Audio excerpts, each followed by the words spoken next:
Pull up your pants and get ready to kiss your mothers, cause something amazing happened.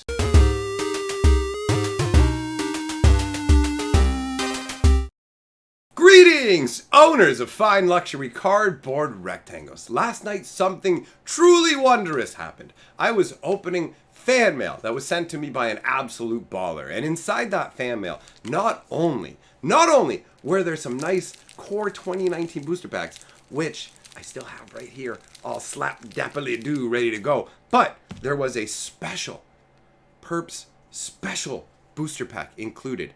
And it was so amazing that I absolutely have to show you guys what's in there. So I showed all the cards on screen, talked about and things like that, but it did get a little bit blurry. So what we're gonna do is we'll put the images up on screen so you can see those as well. But honestly, this fan mail was so epic and this booster pack was so epic that I knew you guys would wanna see it. So that being said, let's dive right in. All right, so we're here with the special Perps special booster pack, which just arrived hot and fresh in the mail. I ordered a pizza and this came instead. So we're going to see what's up inside of here. All right. I'm going to do it off the camera so people can be like, faked! Faked! All right, let's see what card got iced. Hey! Look at that! To start the special booster pack, what do we have? We have a vehicle. Getting it. Take that, vehicle. All right. Hey, crop rotation. Right on. This is a solid card. Let's just slide it out. We're going to go through. We'll go through it together. So we've got crop rotation. That's some funky artwork. I always thought that the weird little like tilling staff branch that he had was always incredibly like ramrod straight at the top. But then when you get down here, it's got the curled branchy nature. But either way, the way that this elf is done is very otherworldly. I mean, it's got like a length and alien nature to the limbs that I really enjoy. So, what's next in the special booster? Oh, fast bond! What? I don't even think I have a fast bond in my king cube right now. Dude, I love fast bond. This card is so much fun. I always thought it was hilarious that this is the only card that has like the child book version of a wizard almost, with like the moon robe, and he's got like the little like bags on his belt there. He's got the staff and he's staring off. I always loved the coastline on this too. This card is great. Man, it's beat up. Let's take a look at how beat up it is before we continue. Good lord. Here's the thing though, and this is what you need to understand about me, guys. Seeing a card like this isn't a problem for me. That means this was played with, guys. I used to beat my cards like they owe me money. You know, we would just shuffle and play them. We looked at guys who even used like penny sleeves as weirdos. There weren't these types of sleeves. They didn't exist when I started. The only thing that existed was like top loaders, like this, right? Like these kind of top loaders. So at first, nobody used sleeves. Then after a while, some weirdos started using penny sleeves. And then after a while, some people started playing their decks in these, just these monster decks. But anyways, take a look at that, man. That's awesome. Completely unexpected. It's funky. All right. Very nice. Let's move on. Let's see what else we got in this pack. All right, let's move it up. We'll look at it together. What is this? Hey, Tetsuko Umezawa. Hey, wait. Oh, it's it's a stamped foil. Yeah. Look at that. Oh, man. Dude, the foiling around the hair, specifically, the camera's probably not picking it up very well. But, man, I really enjoy the way this artwork is. All those little motes of light floating around as well. This is amazing. This is some fantastic looking magic cardboard here. What's next, my friends? What's next? Bam, what is it? Hey, Combat Celebrant. Dude, this guy's funky. Funky. Look at that. The artwork, I don't know about the artwork. I always thought, like, when I looked at him, I was like, you don't strike terror in me. And in all honesty, at first, when I looked at his weapon, I didn't even see that it was this hooked thing. I thought his weapon was just this big, weird side blade at first. Anyways, a decent card, but the artwork never really transmitted the concept to me of, like, an amazing warrior. He looks just like any old, like, 2-1, and I don't know. I guess maybe they're trying to make it look like he's in an arena, but it's just, it looks like they're just wherever. I don't get the deal behind this one. Next up, oh, Savor the Moment. Nice. I didn't have this in the King Cube either, boys. This is a sick card. I love this. 3 mana to take an extra turn. I mean, that's hard to beat. I mean, yes, of course you don't get to untap during that, but there are ways around it. And the artwork is so funky, man. This is from when the worlds changed from the light to the dark world. At first it was like a light, playful world, and then it became all dark and evil. And the flavor text on it is fantastic as well. The marrow took a moment for herself. She never gave it back. How awesome is that? Man, this truly is a special booster pack. This is great. And little touches. If you guys haven't noticed, because I appreciate the art and things like that, little touches make a big difference. This being done on a vehicle, like that was intentional. That's clever, and I like that. All right, next up. Let's all see it together, so I don't see it first this time. Hey, Helm of the Host. This card is great, man. I talked about this, actually, when I did the video on her, Miss Vesuvan Doppelganger. And I pictured her as the queen. I really like this card. This is a really, really fun card. This is the kind of card you could grab a bunch of copies, toss them aside, and over time people are going to want them. They'll just end up being something that's worth having. I really like this card. All right. What do we got after the Helm of the Host? This is made out of flowstone, by the way, which is really funky. And I love the fact that it has blue eyes that match the Doppelganger's blue eyes. Next. Hey, Arlen Cord. Right on, man. That's the Flipwalker, right? I believe. Let's just check the book. Yep. Hey. Check that out, go. That's the Werewolf Planeswalker. Dope. I don't believe that's in the King Cube right now either. Man. Very nice. Arlen Cord. It's pretty cool, actually. I like the human side better than the werewolf side. Although, I mean, they did give it more of a lithe form, which I suppose you would expect to see on a female werewolf as well. So, that's alright. But I definitely like the way the human side is done. The expression on her face is just this, I don't know, it's half inscrutable, like, knowing, smarmy sort of, like, I'm going to turn into a werewolf and things are about to go very bad for you. So that's very cool. Alright, what's next? Bam.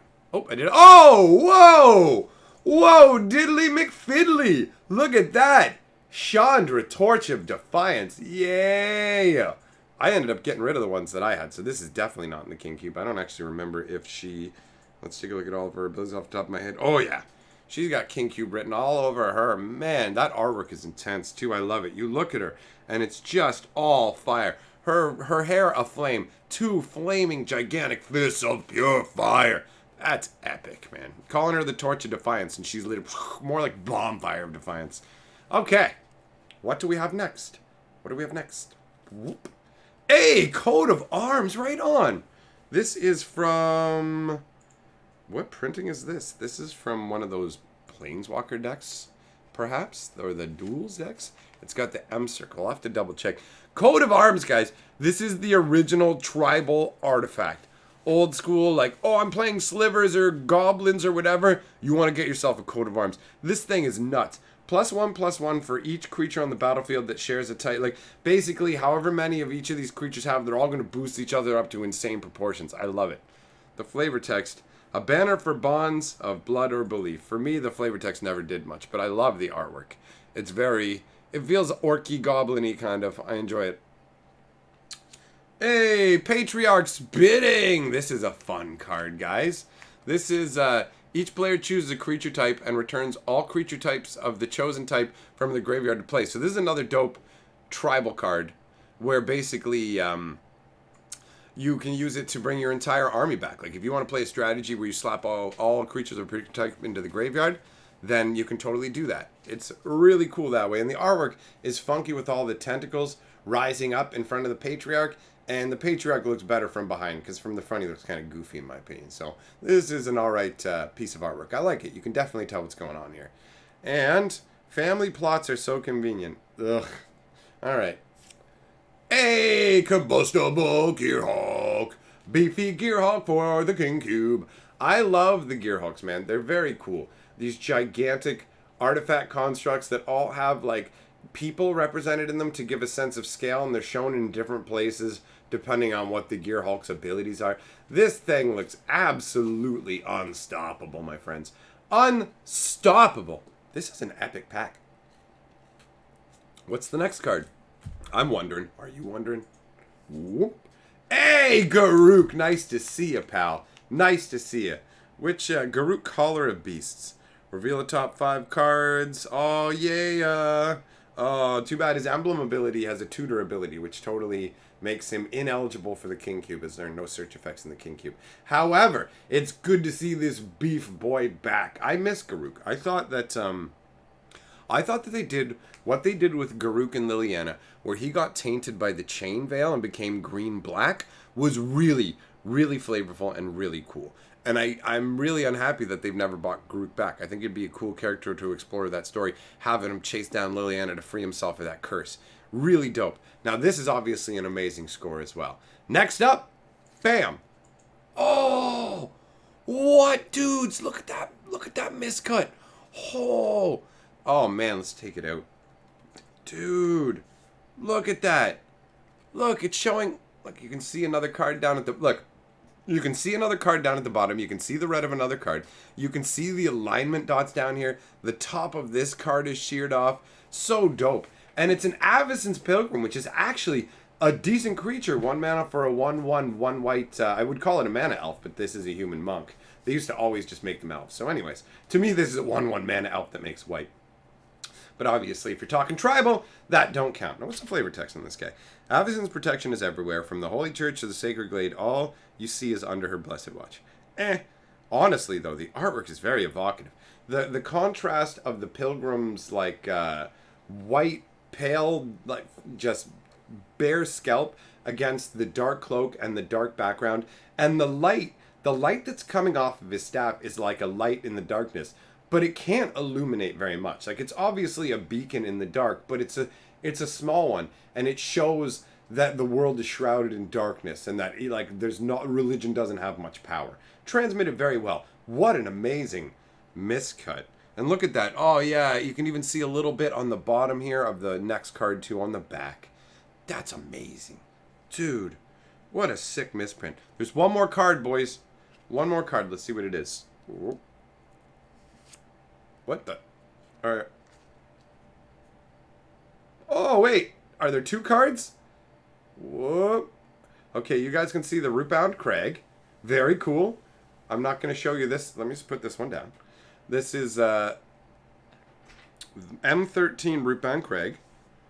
Very nice, actually. Dude, the artwork on Rootbound Crag is gorgeous. I never really paid that much attention to it because I think when this stuff came out, I wasn't paying as much attention to Magic artwork. I was kind of like lulled out of it. But man, that's a really nice, idyllic looking tree. Oh wait, are there people living on it? Is there? Oh, cool, man. I love big tree houses and stuff like that. So there's a path winding up along the side of it. God, can you imagine? Can you imagine living there? That's like on a cliffside, probably overlooking some water. This would be an absolutely gorgeous place to live. Absolutely gorgeous. So, my friends, there's one card left. It is actually really, really cool. Check this out. Oh, yeah, boys. Do you know what this is? Do you know what this is? This is a beta forest. Guys, this was printed before even I started playing Magic. This is a beta forest. Printed in like 1993, guys. And it's in really nice shape. I mean, as can be expected. As nice a shape as can be expected. Wow. What an incredible score. And it's got the original artwork, which is so nostalgic for me. I played a lot of green, and when I started playing, we played with Revised, and the cards didn't have this level of saturation, and by that I mean the artwork wasn't as deep and rich. It was like kind of washed out and lighter. But the Alpha, Beta, Unlimited all had this deep saturation. Alpha you couldn't play with because the cards were too rounded, nobody used sleeves, so the cards were illegal. Beta, there wasn't that much floating around, so Unlimited was the ideal choice, but even that was a little bit annoying to get. This is an amazing score. This is actually the only beta basic land that I own now, so this is incredible. My God, I haven't read out the name of the individual who sent this out because it's like a proper name, and I don't want to identify you on the off chance that you don't want your name used. But if you see the video, bro, and you want to identify yourself, by all means, please say so in the comments, because this pack was so epic that clearly it got uploaded on the channel as an epic pack opening. So well done to you. Thank you very much for that. Now, Roll the scroll! No, wait. We gotta have that 6-color magic. So, 6-color magic time. All right. And together, we are the 6th color of magic. Dilly dilly. That was a great 6-color magic. I thoroughly enjoyed it, as always. All right. Roll the scroll. Here come the golden lords. There go the golden lords. It's time to get on board or go watch some other stuff. Here is some chandelier. Over here is some hatch. Now get out of my house. And I'm history, baby.